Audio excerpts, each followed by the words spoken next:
Shalom, giving all the praise, honor, and glory to Yahweh, Bahashem, Yahweh Shai, Bahashem, Rakahakodash. Double honor to the elders of Great Millstone who taught me this truth. A sincere Shalom, Labakaryam, Shah Yasha Allah. That's peace to the hopeful elect of the nation of Israel. It's all about the election. You know, it's becoming more and more evident every day. You know, you got to be predestined for salvation. These people don't know this. You know, they still believing in that Roman Catholic doctrine of free will. Do as thy will.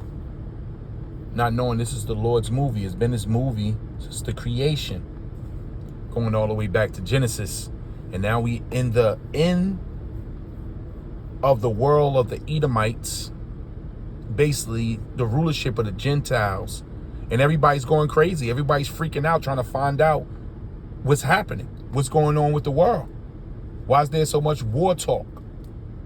But we're here to tell you, the Lord is about to put the end to what you believe in as the kingdom, because people do look at Babylon, America, the great, the sleeping giant, as a kingdom of heaven because of the dainty things that's here.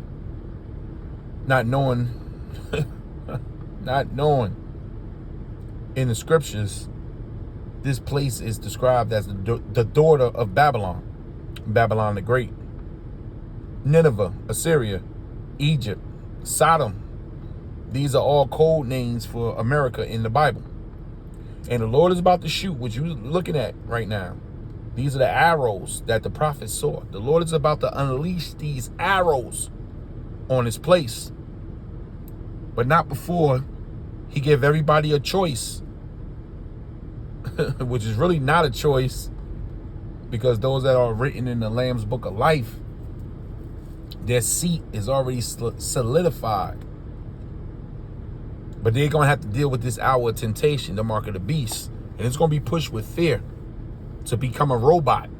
They're going to make you a cyborg by putting a digital electronic electronic device in your forehead or in your power hand, whether left or right hand.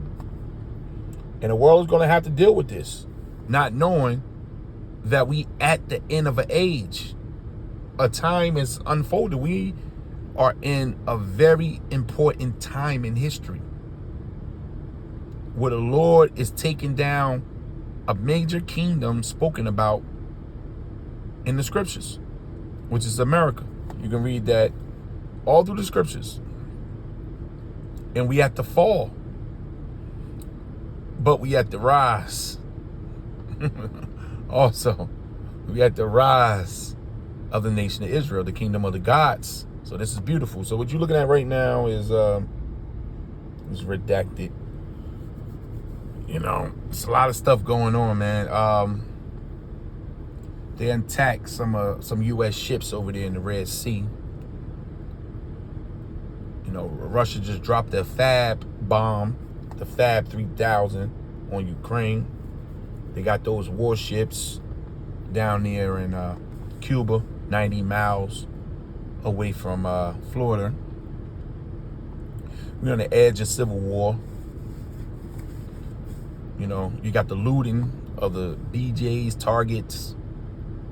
The people are going insane. They got this experimental drug in them. We in the devaluing of the dollar. Basically, it's broke. Saudi Arabia just moved out. Your food is in jeopardy. You know, what you claim to be your livelihood. And the people fail to humble themselves before who you call God, whose name is Yahweh, and His son name is Yahweh Shah. You're in deep trouble, man. Whether you want to listen to this report or not, you're in deep shit. And only the spirit of Yahweh Bashim Yahweh Shah is going to cover the elect. Because these people are about to be put to a stop. Your lifestyle that you're living, you think you're living, but you're actually dead. It's about to be put to a halt in a major, major way. This is it. You know? You don't need a minute. The Lord can see this. This is it. We close. Akim Akwaf. We are close.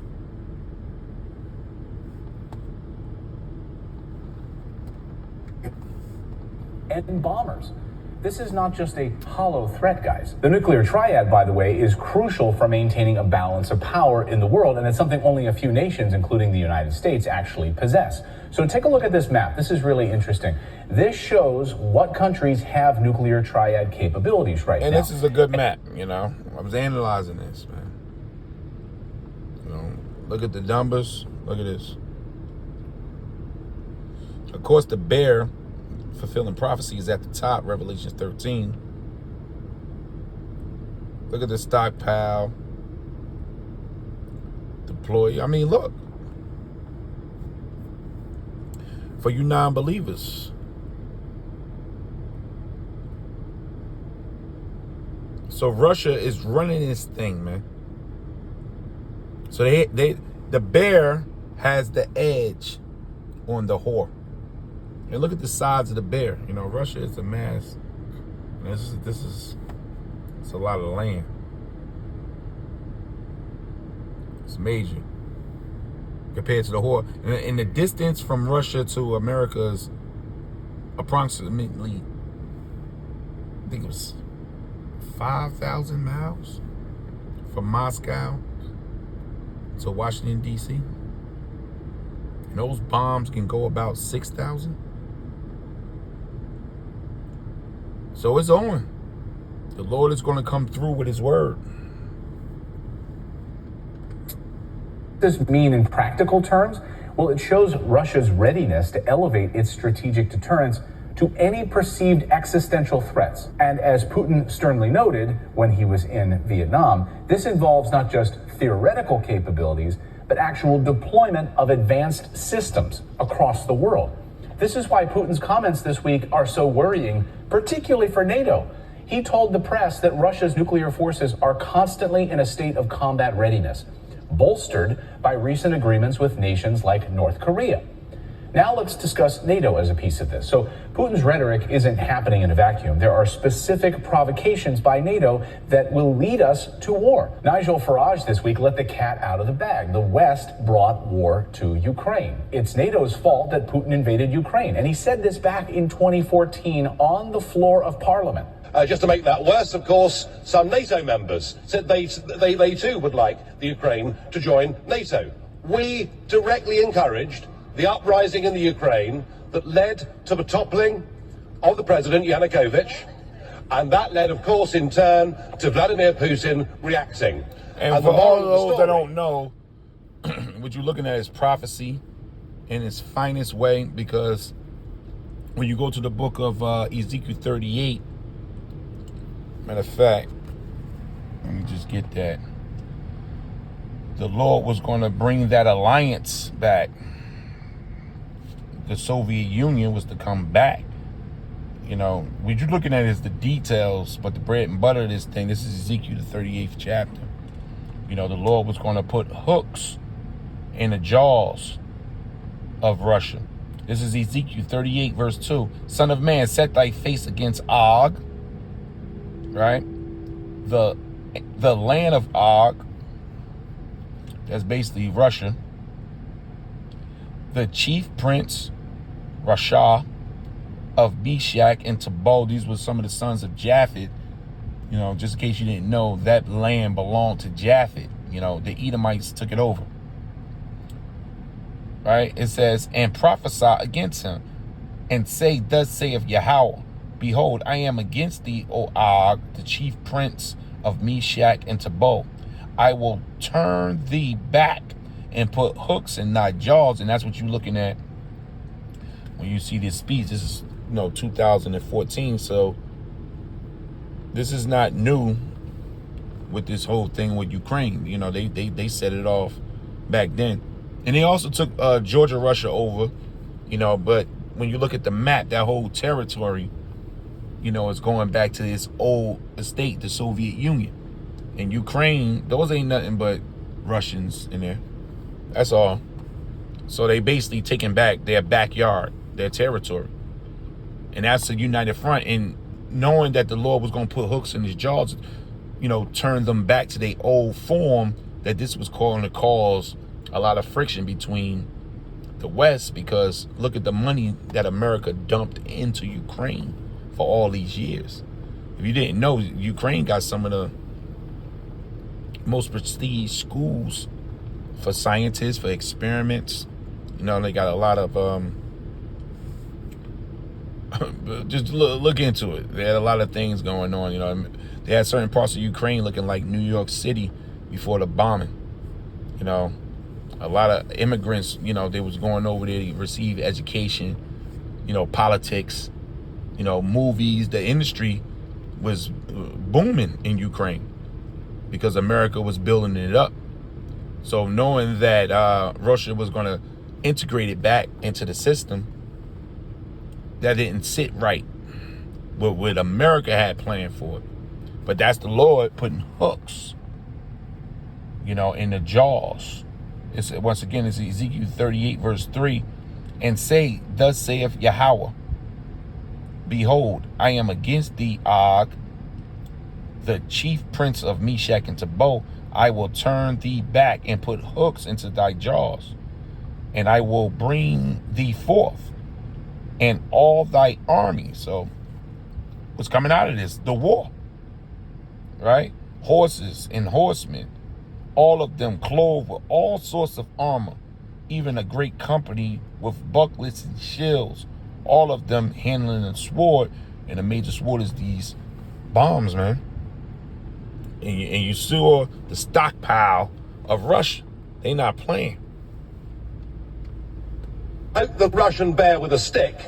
Don't be surprised when he reacts. So that was. So they know Russia is the bear. That's very spiritual. They keep calling Russia the bear, and the provocation of Russia is the stick. So they poking the bear with the stick. And in the scriptures, Russia is also known as the bear when you go into Revelation, the 13th chapter. So that's very spiritual. Almost like it. He's warning us again that Putin doesn't bluff. Keep poking the bear, and we are going to be facing World War III. I stood up in the European Parliament in 2014, and I said, and I quote, there will be a war in Ukraine. Why did I say that? It was obvious to me that the ever eastward expansion of NATO and the European Union was giving this man a reason to his Russian people to say they're coming for us again and to go to war. And during his talks, so now we know that NATO's the Heavenly Father was ultimately going to integrate that whole system back together, according to Ezekiel 38 that we read. That's why we follow the prophecies first. But the Lord is not done there, because they're going into NATO, and NATO will back the bear. Ultimately, they're going to turn on America. See, people don't understand this, because it looks like NATO is on the side of America, because America feeds NATO. NATO eats. NATO exists because of the whore, America. But there's a lot of division. Remember, that statue was part iron and part miry clay that you read about in Daniel, the 2nd chapter. So there's a strong division between them 10 toes, and they're gonna side with their European partners, Russia in the end. Russia has a lot of resources, so do Ukraine. But one of the major resources was that pipeline. What is it called?